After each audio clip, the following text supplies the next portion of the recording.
Itu adalah Bang, maaf Bang, tafsir lagi Bang. Kenapa Abang tidak tanya langsung sama aku? Kita cuma berjarak 2 orang, kenapa harus ditafsirkan?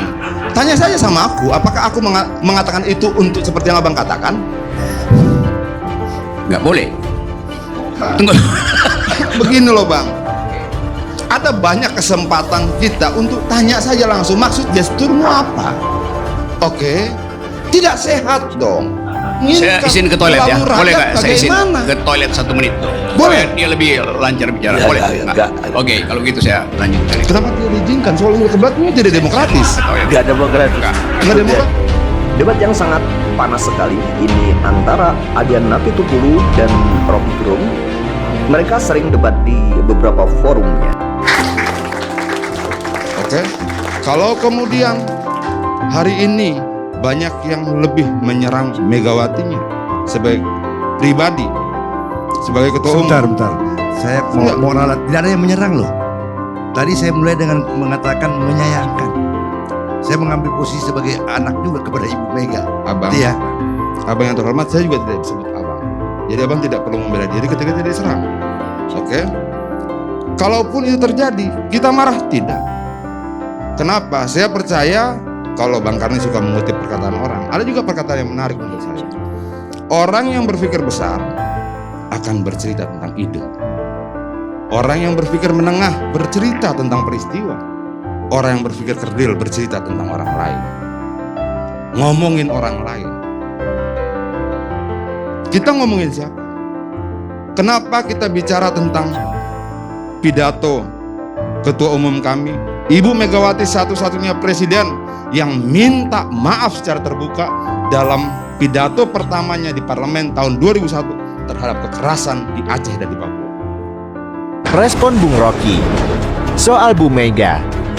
Kalian yang baru berkuasa itu mau bertindak seperti waktu zaman Orde Baru. Hari lalu bahwa apapun Ibu Mega akan ambil sesuatu. Nah, kita tunggu langkah berikutnya. Langkah berikutnya tentu adalah menarik semua menteri dari PDIP. Itu konsekuensinya. Kalau itu kan dilakukan, artinya itu kertas sampah sebetulnya. Karena dalam kalkulasi pragmatis, Ibu Mega masih merasa lebih penting ada orang di Jokowi daripada ditarik semua. Nah, kalkulasinya yang kita sebut kalkulasi pragmatis. Padahal PDIP itu kan partai yang ideologis, bukan partai pragmatis. Jadi kalau Mega udah tiba pada semacam kejengkelan total, ya lakukan aja dengan cara yang lebih terlihat bahwa langkah dari kejengkelan itu bukan sekedar menabrak kembali lawan, tapi juga menabrak kebijakan-kebijakan yang oleh PDIP dianggap tidak pro rakyat. Soal IKN PDIP belum ngomong, PDIP mesti batalkan, soal bebas law PDIP belum ngomong. Jadi mestinya PDIP tunjukkan bahwa dia memang jengkel pada kebijakan Jokowi, bukan sekedar personal aja, tapi kebijakan Jokowi. Kita melihat PDIP itu tumbuh kembali sebagai partai yang ada basis ideologisnya, yaitu politik.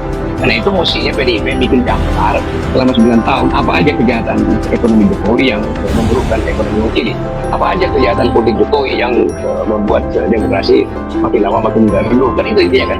Jadi lebih baik bikin daftar itu yang dikampanyekan. Sebetulnya udah bagus. Ganjar udah mulai dengan mengevaluasi kebijakan hukum Pak Jokowi yang poinnya cuma 5. Jadi mulai dari situ. Kalau sekedar marah-marah kalau Jokowi mulai ya dengan pemberian Jokowi yang lain kok. Tetapi ada konsekuensinya, yaitu tarik Jokowi, tarik kartu anggota Jokowi. Dan itu yang ditunggu publik. Sekarang kata-kata penutup dari Rocky Gerung. Kalau penutup masih bisa dibantah. Iya. Kalau boleh, salah. Oke, saya cari cara yang bijak. Pidato Ibu Mega kemarin itu dramatis. Nilainya A. Pidato Adian hari ini nilainya A+.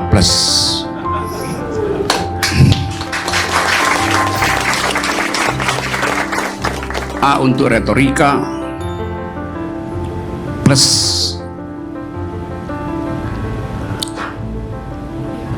untuk sugesti. Dia kasih sugesti supaya 2024 itu harus diterima sebagai siklus normal dalam politik.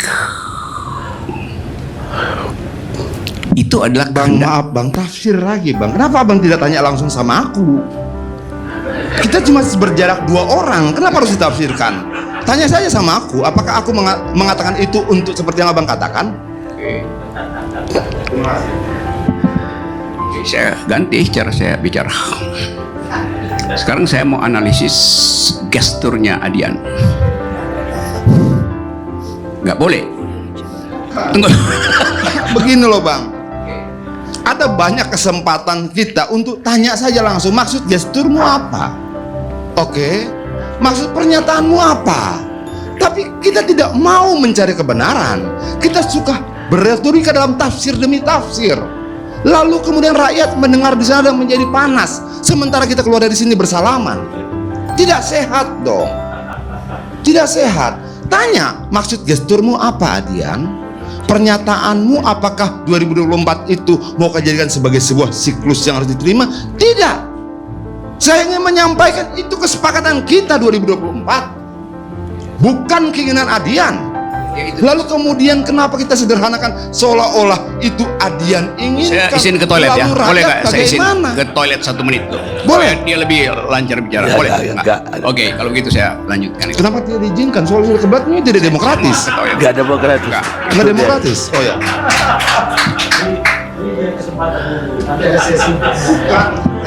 Jangan menafsirkan Adian. Iya, ada tapi Adiannya, tanyakan saja. ada waktunya nanti untuk menyanggah Oh, itu. siap. Itu etika berdialog namanya. Etika berdialog, jangan menafsirkan orang. Ya, ada nanti waktunya bagi diri untuk menyanggah itu. Oke. Aman? Oke, lanjut. Tadi kalimat saya, Adian saya kasih A+, retorikanya A, sugestinya plus. Kenapa? Karena dia kasih sugesti. Ingat kata saya itu, sugesti bahwa 2024 itu adalah normalitas dari siklus kepresidenan. Di mana saya kasih tafsir? Emang itu sugestinya begitu kan? Karena dia mengatakan, mari kita tuntun ini sampai 2024. Itu yang disebut sugesti itu. Sampai di situ dulu. Kalau mau protes silahkan sebelum saya lanjut. Ketika dikasih kesempatan dilarang yang ini, jadi bingung saya. Enggak terus. Ada kesempatan? Bang Rocky, lanjut Bang Rocky. Nggak ada kesempatan. Dia kasih kesempatan sama saya. Kenapa keberatan yang lain? Bang Karni, saya kira biar lanjut Bang. Biar lanjut. Adian biarkan aja dulu. Lanjut. Abang, Terakhir. aku tetap tenang bang. Oke, represivitas terhadapku cukup banyak di masa lalu, dan kita menjalani dengan ketenangan. Apalagi cuman ini. Lanjut bang. Jadi nggak ada sanggahan. Lanjutkan terus. Yes, nice guys.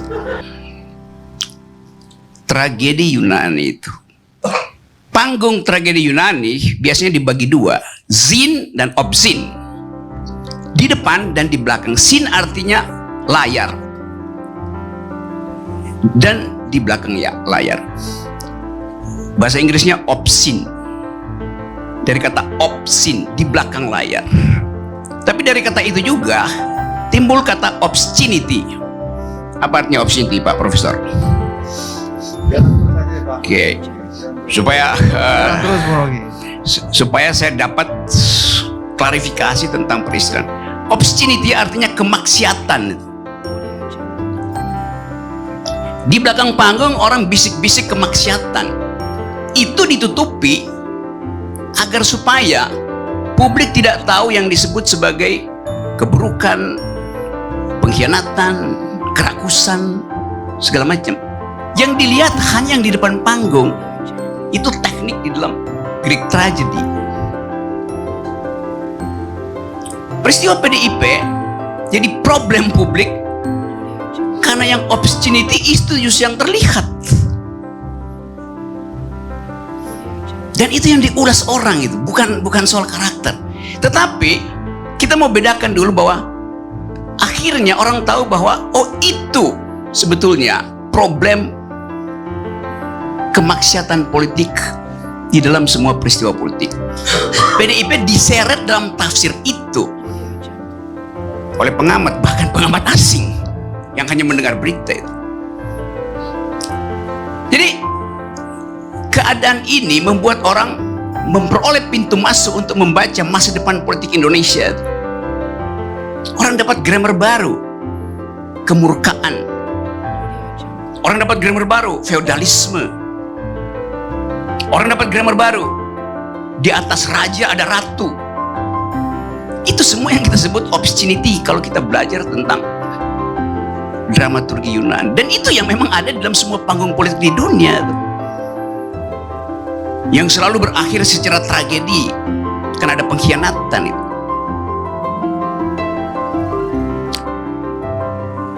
Saya nggak ada soal dengan PDIP itu, saya nonton aja lihat itu. Tetapi di belakang Greek tragedy itu, atau sebut aja PDIP tragedy, ada problem lebih mendasar dari sekedar Ibu Mega itu.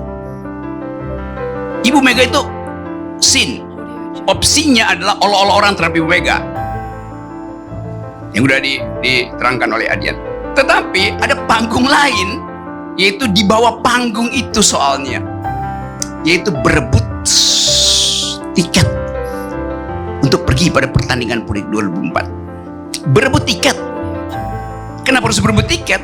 Karena dipasang barrier to entry untuk nonton drama yang kita sebut presidential threshold.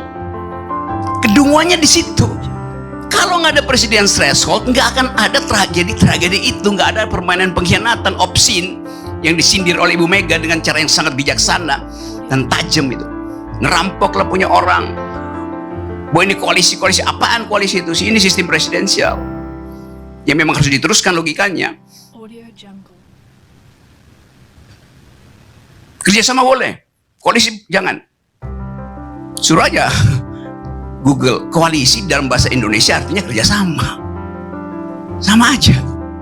Tapi kita mau terangkan ini bukan untuk mengolok-olok tragedi yang udah, the damage has been done, udah terjadi kerusakan itu, orang udah tonton keadaan tadi malam itu.